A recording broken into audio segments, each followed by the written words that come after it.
So today we are going to discuss more about relation and function. In previous lecture we have already discussed about relation and its types. Now we are moving to function. Basically function is defined as it is a relation in which every element of set A is associated to exactly one element of set B. कहने का मतलब ये हुआ कि set A में जितने भी element हो, सेट ए अगर हम ले रहे हैं कुछ इस तरह का 1 2 3 और सेट बी हम ले रहे हैं इसके कुछ एलिमेंट्स इस तरह से हैं ए बी सी, तो ये इससे यूनिकली एसोसिएटेड हो 2 बी से 3 सी से, तो इसको हम कहेंगे कि ये एक फंक्शन है, ये एक फंक्शन है और इसको हम पढ़ते हैं ऐसे F is a function from A to B. ये फंक्शन ए से बी तक लाई कर रहा है। अब इसमें कुछ और भी एग्जांपल्स देखते हैं, जैसे कि हम ले रहे हैं ए, कोई सेट ए है और कोई सेट बी है। यहाँ हम ले रहे हैं ए बी सी और यहाँ हम ले रहे हैं S T U and V. अगर हम देखें इस तरह से तो ए को हम एस से करवाते हैं, बी को टी से, सी को यू से। अगर देखें तो ये भी हमारा फंक्शन होगा, क्योंकि फंक्शन का डेफिनेशन ही है कि every element of set A is associated to one element of set B. तो सारे के सारे सेट ए में बी से एसोसिएटेड है, तो ये भी फंक्शन होगा। लेकिन अगर हम इस तरह का एक फंक्शन लें ए बी सी, यहाँ डी लें, यहाँ ई लें, ये ए ये बी। अगर हम बात करें ए डी से रिलेटेड है, बी भी डी से रिलेटेड है और सी ई से रिलेटेड है, तो अगर देखा जाए तो ये भी फंक्शन है, क्योंकि ए का यूनिक एलिमेंट बी से रिलेशन है, बी का यूनिक एलिमेंट ऑफ बी से रिलेशन है, सी का यूनिक एलिमेंट ऑफ बी से रिलेशन है, तो ये भी फंक्शन होगा। अगर हम ऐसा कुछ लें एग्जांपल कि ए और कुछ बी में कुछ इस तरह के एलिमेंट्स हैं,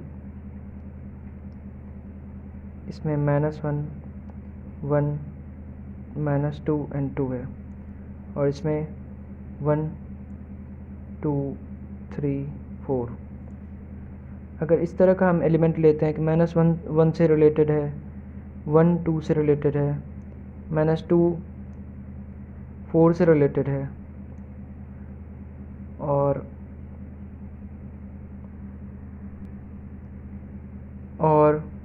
2 भी 4 से रिलेटेड है, तो भी ये फंक्शन कहलाएगा। लेकिन अगर हम कुछ इस तरह का केस लें कि अगर हम सेट ए में कोई एम्प्टी सेट रख दें जिसका कि बी से कोई रिलेशन ना हो, जैसे हम ले लेते हैं ए बी सी, यहाँ पे हम ले लेते हैं एस टी, तो हम ए का एस से भी रिलेशन करते हैं और ए का अगर हम टी से भी रिलेशन करें तो ये फंक्शन यहीं पे गलत हो जाएगा, क्योंकि हमने अभी जस्ट पढ़ा है कि कोई भी फंक्शन तभी वो डिफाइंड होगा जब इसका element A unique element of B से एसोसिएटेड होगा। यहाँ सिंगल एलिमेंट डबल एलिमेंट से एसोसिएटेड है, तो ये फंक्शन यहीं पे नहीं होगा।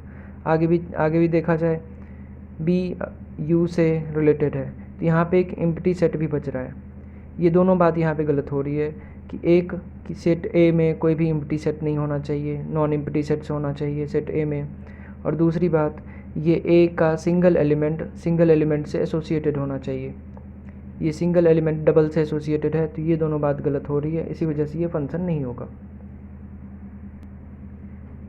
इसका एक और एग्जांपल हम देख सकते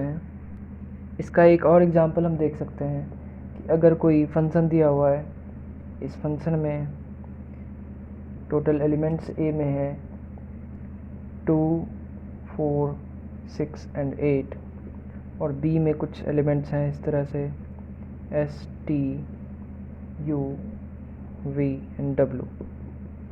इस फंक्शन का नेमिंग हम F3 कर लेते हैं और 2 को हम V से रिलेटेड करवाते हैं, 4 को S से करवाते हैं, 6 को एम्प्टी छोड़ते हैं और 8 को W से रिलेटेड करवाते हैं। तो बात यहीं पे गलत हो रही है, 6 पहला एलिमेंट, तो ये फंक्शन नहीं होगा क्योंकि पहले ए वाले में जितने भी एलिमेंट्स हैं वो इससे यूनिकली एसोसिएटेड होने चाहिए, लेकिन 6 जो है 6 तो ए का एलिमेंट है, लेकिन 6 किसी से 6 बी से एसोसिएटेड नहीं है, जिसकी वजह से ये फंक्शन गलत हो जाएगा, ये फंक्शन भी नहीं होगा। एक और एग्जांपल देखते हैं। अगर कोई सेट ए है, सेट बी है, ये मैं ले रहा हूँ 2 4 6 8, अगेन ये भी ले रहा हूँ S T U V and W भी ले रहा हूँ। अगर मैं 2 को एस से कर रहा हूँ, 4 टी से कर रहा हूँ, 6 यू से कर रहा हूँ, 8 भी यू से कर रहा हूँ, तो ये फंक्शन होगा, क्योंकि 6 भी यू से, 6 का भी वैल्यू यू आ सकता है और 8 का भी वैल्यू यू आ सकता है।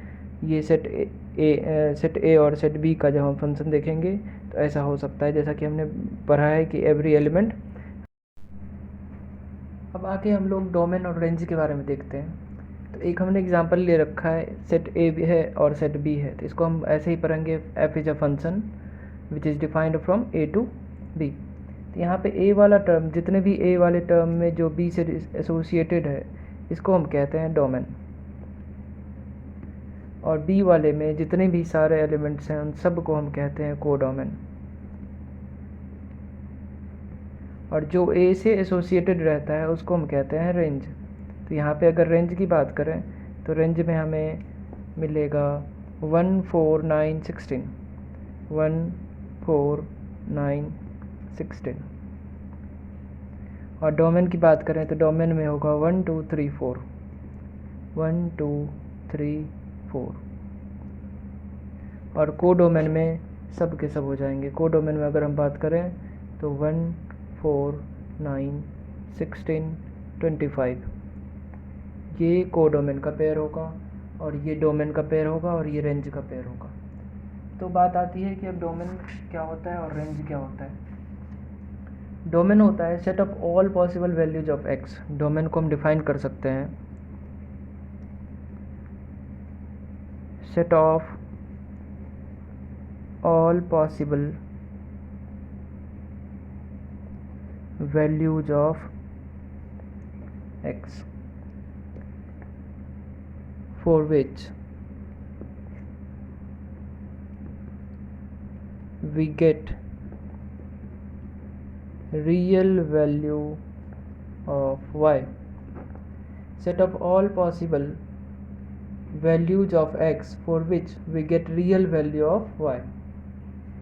x का सारा वैल्यू जिससे कि हमें y का रियल वैल्यू मिले, तो उसको हम डोमेन कहेंगे। जैसे कि हम एग्जांपल देखते हैं कि कोई फंक्शन हमने ले रखा है f(x = 1/x),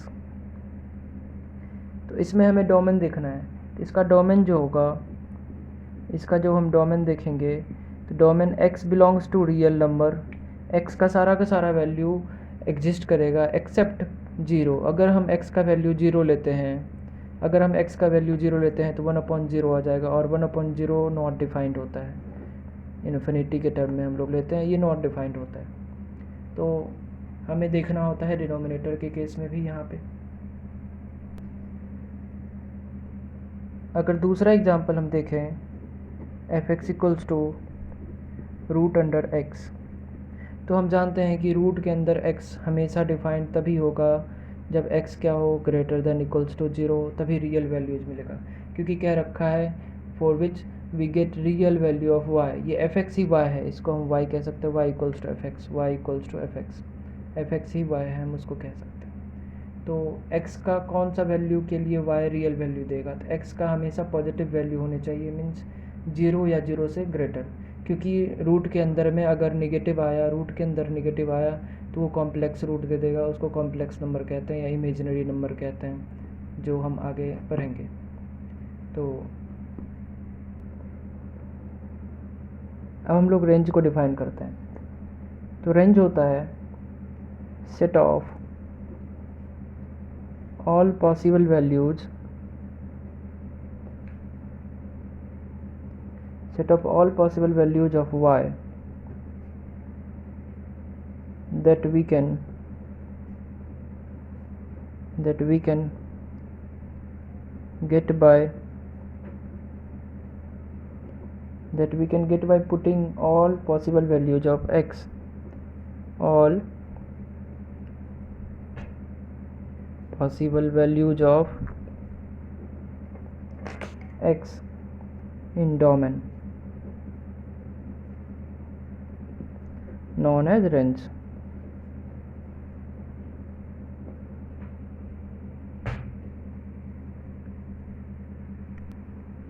इसको हम ऐसे समझ सकते हैं कि x का जो भी वैल्यू डोमेन में आया है, अगर उसको हम पुट करें फंक्शन में, तो जो वैल्यू y का आ रहा है वही हमारा रेंज होगा।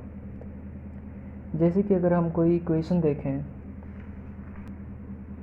तो रेंज और डोमेन को कैसे निकालेंगे, तो इस पे बेस्ड एक क्वेश्चन हम लोग करते हैं। क्वेश्चन है f(x) equals to 2x + 3 divided by x - 2। Domain निकालने के लिए हमें 3 बातों का ध्यान रखना होगा। एक कि डिनोमिनेटर कभी भी 0 ना हो।